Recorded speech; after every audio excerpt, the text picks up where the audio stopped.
Hello students, welcome back to middle education.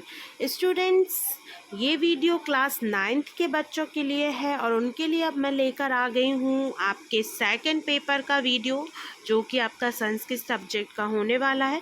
तो जो first video है, यदि अभी तक आपने वो नहीं देखा है तो जल्दी से जाके देख लीजिए। साथ में वो जो वीडियो है वो है आपका हिंदी सब्जेक्ट का, और ये जो वीडियो है वो है आपका सेकेंड जो मासिक मूल्यांकन टेस्ट होने वाला है उसका संस्कृत विषय का पेपर। तो इसका भी जो पूर्णांक है वो 20 नंबर का होने वाला है। एक बात आपको ध्यान रखना है कि इसका जो PDF है वो आपको डिस्क्रिप्शन बॉक्स से जाके डाउनलोड कर लेनी है। तो चलिए जल्दी से हम फटाफट यहाँ पे देख लेते हैं कि कौन कौन से क्वेश्चन आपको कल के पेपर में देखने को मिलेंगे। उनके आंसर भी मैं आपको बताऊँगी और साथ में अच्छे से आपकी इससे तैयारी भी हो जाने वाली है। तो चलिए इसी तरीके से वीडियो में बने रहिए।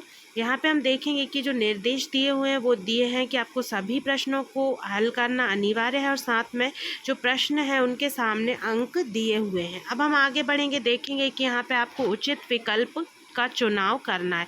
पहला है आलोक्य इति पदे कः प्रत्यय। तो आलोक पद में क्या प्रत्यय है? तो इसका जो सही आंसर है वो है ल्याप। उसके बाद फिर हम आगे बढ़ेंगे, तटे इति पदस्य पर्याय पदम। तो जो तट है, तट का अर्थ होता है तीरे, तीरे यानी किनारा।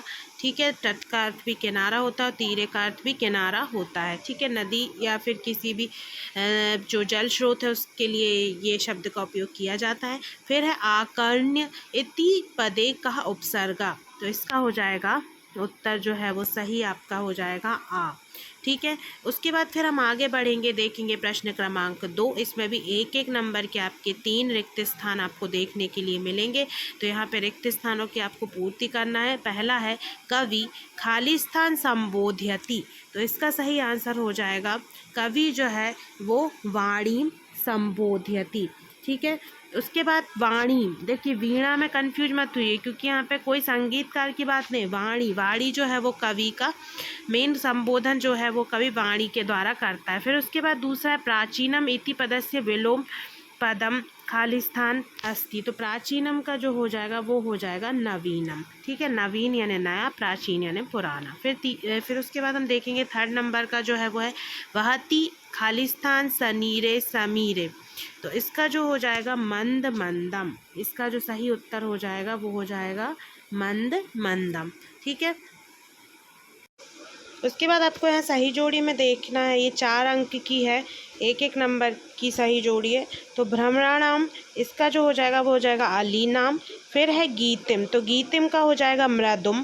फिर है पवनः, पवनः का जो पर्यायवाची वो समीरः होता है। फिर प्रेक्ष्य का हो जाएगा दृष्टवा। फिर उसके बाद हम आ जाएंगे एक पदेन उत्तर, उत्तरम यहाँ पर आपको लिखना है। तो यहाँ पे हम देखेंगे पहला जो है वो है सरसः रसाला कदा लसंती। ये भी आपके एक एक अंक के प्रश्न हैं।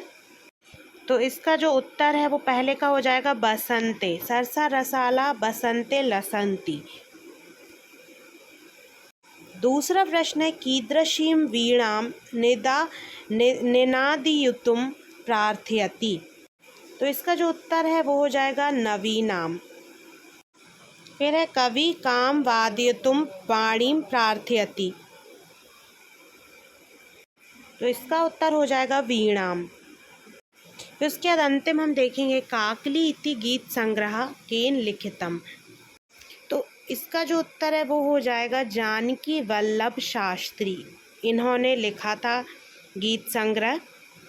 फिर उसके बाद हम प्रश्न क्रमांक 5 में देखेंगे अधोलिखिता नाम प्रश्नानाम उत्तराणी। संस्कृत भाषा में आपको लिखना है।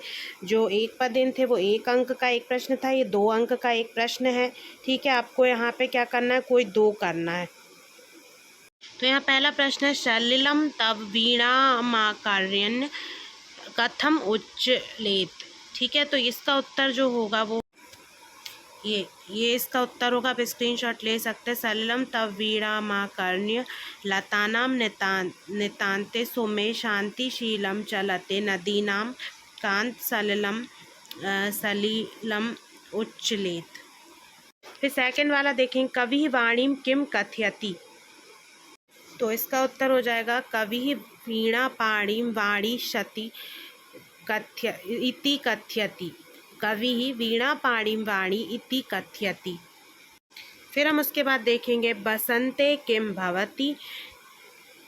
तो इसका उत्तर हो जाएगा बसंते मधुरम मंजरी पिंजरी भूतमाला सरसा रसाला रसंती एवं ललित कोकिला काकली नाम कलापा शोभन्ते।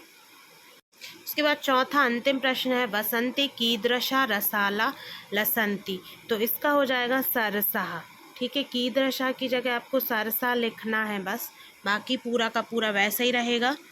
फिर देखिए बसंते सरसा रसाला लसंती, तो यहाँ पे सरसा बस आपको जोड़ना है, बाकी का आपका पूरा प्रश्न में से ही आपको लिख देना है। उसके बाद प्रश्न क्रमांक 6वां जो है उसमें आपके एक एक अंक के जो प्रश्न हैं वो दिए हैं। इसमें आपको क्या करना है, जो पद्यांश दिया हुआ है उसको आपको पढ़ना है और साथ में जो प्रश्नों के नीचे 3 प्रश्न पूछे गए उनके उत्तर आपको देना है। तो यहाँ पे हम पहला जो प्रश्न है वो देखेंगे मंजरी राम माला कथम अस्ति। ठीक है, तो इसका जो उत्तर है वो हो जाएगा, तो यहाँ इसका उत्तर हो जाएगा मंजरी नाम माला पिंजरी भूत अस्ति। फिर है केशाम कलापा संति, तो इसका जो हो जाएगा ललित कोकिला, यहाँ पे आ जाएगा कलापा संति, केशाम की जगह हो जाएगा ललित कोकिला। उसके बाद फिर हम देखेंगे गीतिम कथम गातुम कथयति। तो इसका उत्तर हो जाएगा मृदुम गायम गीतिम गातुम कथयति, और इसका था ललित कोकिला, है ना। तो यहाँ पे मृदुम गायम गीतिम जो लिखा हुआ है, तो यहाँ पे आपको गीतिम कथम की जगह लिखना है मृदुम गाय गातुम कथयति। ठीक है, तो ये था आपका जो 9th क्लास का जो आपका जुलाई माह का था मासिक मूल्यांकन का संस्कृत विषय का पेपर। आई होप आपको ये जो क्वेश्चन के आंसर है वो अच्छे से समझ में आ गए होंगे, इनको आप अच्छे से पढ़ लीजिए। अब उसके बाद आपका जो नेक्स्ट पेपर है उनकी वीडियो मैं आपको अपलोड करती रहूँगी। तो इस तरीके से आप मिडिल एजुकेशन के साथ बने रहिए। PDF को डिस्क्रिप्शन बॉक्स से डाउनलोड कर लीजिए। जल्दी ही मिलते हैं नेक्स्ट वीडियो में। Thanks for watching this video.